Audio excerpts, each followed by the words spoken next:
അയ്യപ്പസ്വാമിയുടെ തങ്ക അങ്കി വഹിച്ചു കൊണ്ടുപോകുന്ന ഈ ഒരു രഥത്തിനും ഒരു കഥയുണ്ട്. കോഴഞ്ചേരി കൊച്ചിയിലത്ത് തങ്കപ്പനാചാരി എന്ന് പറയുന്ന ഒരാൾക്കാണ് ഈ രഥം നിർമ്മിച്ച് ശബരിമലയിലേക്ക് തങ്ക അങ്കിയുമായിട്ട് കൊണ്ടുപോകാനുള്ള ഒരു ഒരു എന്താ പറയുക ഒരു അവകാശമുള്ളത്. ആദ്യകാലത്ത് ഹംസരഥം എന്നായിരുന്നു ഈ രഥം അറിയപ്പെട്ടത്. ഒരു ഹംസത്തിന്റെ രൂപത്തിലൊക്കെയായിരുന്നു.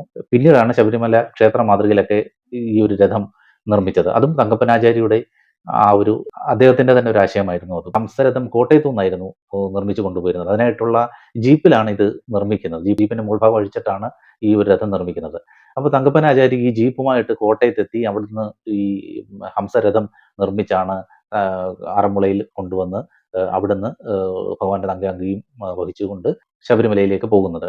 ഒരു തവണ കോട്ടയം തിരുനക്കര ക്ഷേത്രത്തിന്റെ മുന്നിൽ വെച്ച് ഈ ഒരു ജീപ്പ് ഈ തങ്കപ്പനാചാരിയുടെ ഈ രഥം നിർമ്മിക്കാനായിട്ട് കൊണ്ടുവന്ന ജീപ്പ് മോഷണം പോയി. തങ്കപ്പനാചാരി ആകെ തകർന്നു പോയി ഈ ഒരു സംഭവം അറിഞ്ഞ്. കാരണം അടുത്ത ദിവസമാണ് ഹംസരഥം ഈ ജീപ്പിൽ കൊണ്ടുപോകേണ്ടത്.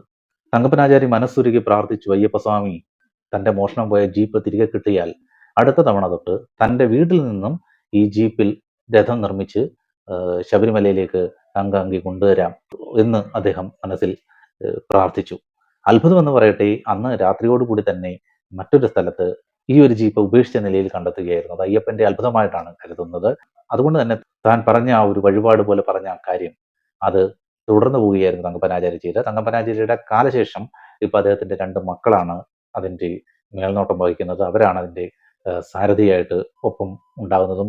ഈ രഥം ക്ഷേത്രം പോലൊക്കെ നിർമ്മിച്ച് തങ്ക അങ്കി ശബരിമലയിലേക്ക് എത്തിക്കുന്ന ആ രഥം നയിക്കുന്നതും ഈ തങ്കപ്പനാചാരിയുടെ 2 മക്കളാണ്. അത് ഭഗവാന്റെ ഒരു അനുഗ്രഹം ആണ്, വലിയൊരു അനുഗ്രഹമാണ് അവർക്ക് കിട്ടിയിരിക്കുന്നത്.